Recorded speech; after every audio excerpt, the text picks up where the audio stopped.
여러분들 이제 사람들 만나서 대화를 하시거나 이렇게 뭐 사진을 찍거나 하실 때 치아가 좀 누래가지고 활짝 웃지 못하고 밝게 말씀하지 못하고 그러한 경험들 있으시죠? 그래서 아무래도 좀 이렇게 쭈뼛쭈뼛하게 되면 사람이 좀 자신감도 없어 보이고 웃었을 때도 신경이 굉장히 좀 많이 쓰였을 거예요. 이번 영상을 통해서 치아가 왜 노랗게 변하는지, 그리고 밝게 할 수 있는 방법은 무엇인지 알려드리도록 하겠습니다.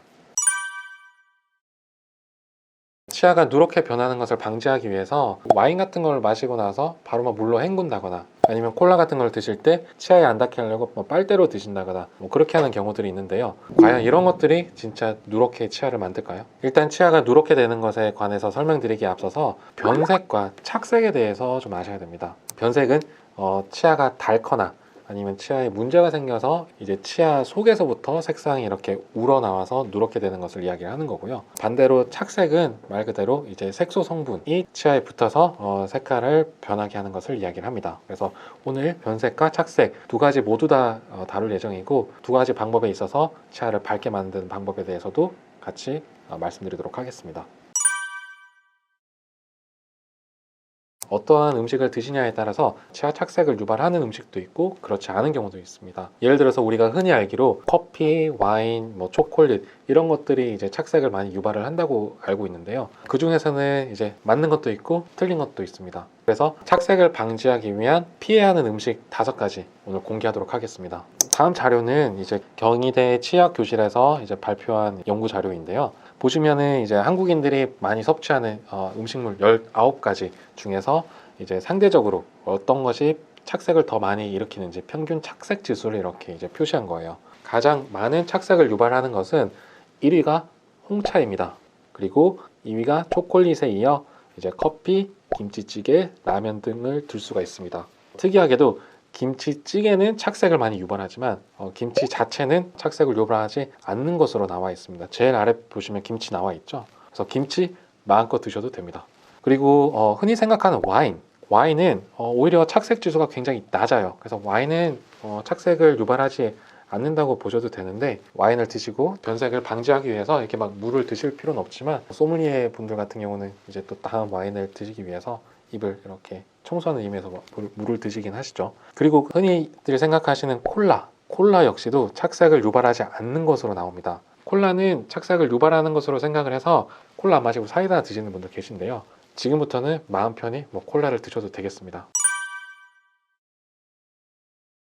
일단 우리가 열심히 사는 것도 다 잘 먹고 잘 살자고 하는 건데, 착색이 된다는 이유만으로 음식을 또 멀리 하는 것은 또 너무나 속상한 일이죠. 그렇기 때문에 라면이든 아까 나와 있었던 초콜릿 이런 거를 이렇게 드시되, 그게 이제 치아 표면을 착색을 하는 경우도 있지만 치아에 보면은 청소가 잘 되지 않아서 이렇게 치석이 끼는 부분들이 있거든요. 그런 부분에 또 그러한 성분들이 잘 이렇게 착색이 됩니다. 스케일링은 1년에 한 번 보험이 된다고들 생각을 하고 계신데 그건 맞습니다만, 또 부분적으로 이렇게 치석이 생기고 잇몸에 염증이 생겨서 부분 치석 제거를 하는 것은 다 보험이 되거든요. 특히나 우리 여기 아래쪽 앞니를 보시면 이 혀 있는 쪽 여기 치석이 굉장히 많이 쌓여요. 그래서 치석 제거를 해도 한 달 뒤, 3달 뒤 오시면 다시 쌓여 있거든요. 그런 쪽에 음식물들이 또 착색이 되면 웃고 하실 때 이렇게 잘 보일 수가 있으니까 또 정기적으로 스케일링 하시면 좀 더 마음 편히 드실 수 있지 않을까 생각합니다.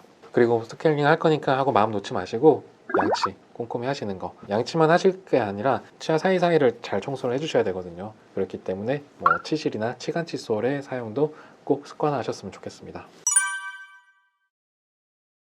미백 치아. 사실 이제 치과에서 하려니까는 미백 굉장히 좀 비싸고 자가로 할 수 있는 방법이 없을까? 예전에는 바나나 껍질 이렇게 해가지고 했다고도 들었는데, 그런 걸로 하게 되면은 자칫 잘못 치아를 상하게 만들 수도 있기 때문에 그런 건 피하시고, 그러면 이제 우리가 할 수 있는 게 저렴한 미백 치약이죠. 저렴하다고 하더라도 일반 치약에 비해서는 더 비싸긴 한데, 근데 미백이라는 게 결국은 우리가 그 하얀색 옷을 이렇게 표백하는 그런 이제 표백 작용이라고 생각을 하시면 되거든요. 근데 표백제의 농도가 굉장히 낮습니다, 미백 치약은. 그래서 미백 치약을 꾸준히 사용을 하신다고 하더라도 안 그래도 농도가 낮은데 또 침에 의해서 희석되고 그러면 그 농도가 더 낮아져요. 그래서 미백 치약에 의한 미백의 효과는 거의 없다고 보셔도 무방하고, 다만 뭐 착색이 될랑말랑하는 그러한 부분에 있어서 미백 치약이 조금 더 효과적으로 제거하는 그런 부분은 있겠죠. 하지만 미백 치약을 사용하실 때 조금 주의하셔야 되는 분들이 계신데 잇몸이 내려가서 찬 걸 드신다거나 바람이 불 때 좀 시리신 분들, 그런 분들은 미백 치약에 있는 그런 마모제가 그걸 조금 더 심화시킬 수 있기 때문에 그런 분들은 미백 치약을 쓰시는 것은 추천드리지 않습니다.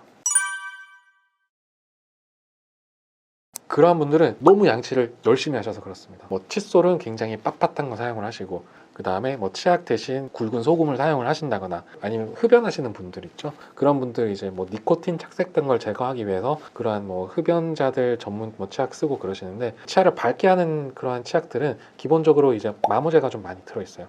그런 마모제가 있는 것을 이렇게 빡빡빡빡 이렇게 하게 되면 치아 표면에 있는 우리가 이야기하는 하얗고 투명한 층을 범랑질이라고 하는데, 이 층이 점점 시간이 지나면서 벗겨지게 됩니다. 벗겨지게 되면 안쪽에 약간 노란색 구조의 상아질이라는 것이 있는데, 이 상아질이 조금 더 이제 많이 노출이 되면서 노랗게 보이게 되는 것입니다. 상아질이라는 치아 내부 구조가 노출이 돼서 노랗게 보이는 것은 사실 이제 뭐 미백으로도 효과가 좀 미미하고요. 너무 그게 신경이 많이 쓰인다 그럴 경우에는 차라리 뭐 라미네이트 같은 것으로 하시는 것도 괜찮습니다.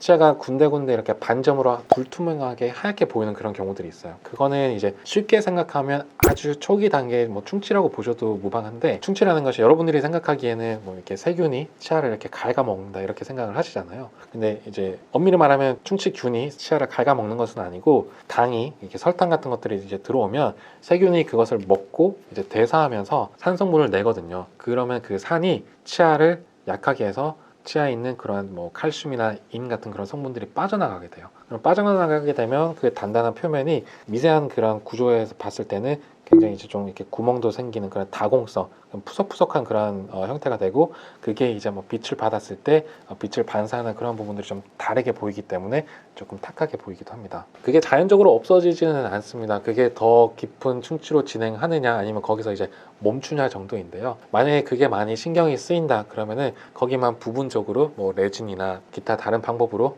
치료를 해서 그 부분을 말끔하게 정리를 할 수가 있습니다. 변색은 아까 치아 내부에서 색이 우러나오는 걸 말씀을 드렸죠. 아까도 설명을 드리긴 했었지만은 치아의 제일 바깥에 있는 범랑질이 벗겨지면서 안쪽에 있는 노란 상아질이 노출이 됐을 때, 상아질이 조금 더 많이 이렇게 드러났을 때, 그때도 변색이라고 하고요. 외부에서 충격을 받았다든지 아니면 뭐 충치가 심했다든지 기타 이유로 신경이 죽어버리는 경우가 생겨요. 신경이 죽으면 치아가 또 어둡게 변합니다. 그러한 두 가지를 대표적인 예로 들 수가 있겠습니다. 그래서 먼저 이제 상아질이 많이 노출이 됐을 경우에는 이제 뭐 미백을 시도를 해볼 수는 있겠지만 원하는 만큼 밝아지지 않는다. 그러면 뭐 라미네이트 같은 치료를 할 수가 있겠고요. 두 번째, 신경이 죽어서 치아가 어둡게 보이는 경우. 이게 대표적인 신경이 죽어서 치아가 어둡게 보이는 경우입니다. 이분 같은 경우도 이제 아래쪽 치아를 보시면 가운데 치아가 조금 어둡게 변해 있죠. 이렇게 치아가 어둡게 돼 있을 때는 엑스레이를 찍어보면 보통은 두 가지예요. 첫 번째, 신경치료가 안 되어 있고 그냥 신경이 죽은 경우. 두 번째는 신경치료가 되어 있는데 치아가 변색이 된 경우.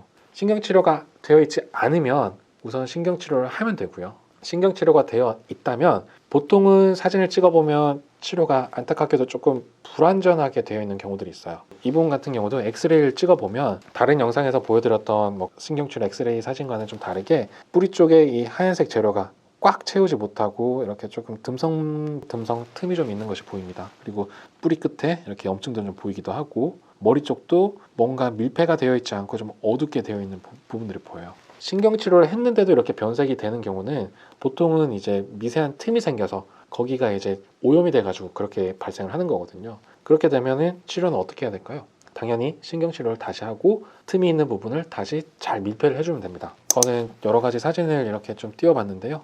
신경치료를 다시 이제 하려고 치아에다가 입구를 만들었더니 안쪽에서 이렇게 시커먼 오염 물질이 나와요. 굉장히 좀 지저분하죠. 그래서 이런 부분은 사실 증상은 없거든요. 증상이 없는 경우들이 많은데 치과 검진했더니 뭐 염증이 잡혀서 뭐 신경치료 다시 하시면 좋겠습니다. 이런 설명을 들으시면 보통은 제거를 하면 이런 경우들이 많으니 여러분들의 치아 건강을 위해서 꼭 치료를 하셨으면 좋겠습니다.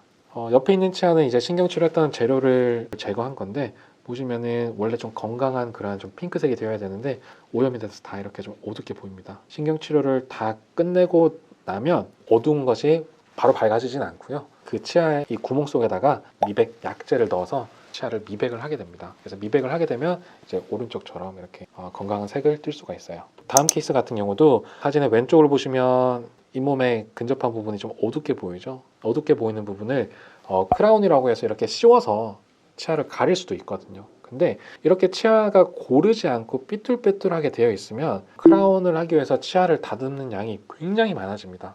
굉장히 많아지면 치아가 약해질 수 있기 때문에 이럴 때는 크라운이 아니라 신경치료된 치아를 미백하는 활력을 잃었다. 실활치 미백이라고 하거든요. 실활치 미백을 통해서 치아를 밝게 하는 것이 가장 먼저 해볼 수 있는 치료라고 볼 수 있습니다.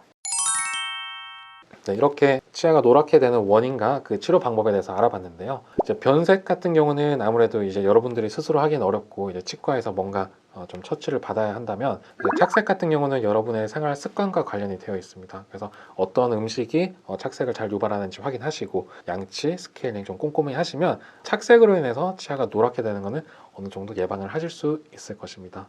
영상이 여러분들의 환한 미소에 좀 도움이 되셨으면 좋겠고, 또 다음 영상에서 찾아뵙도록 하겠습니다. 감사합니다.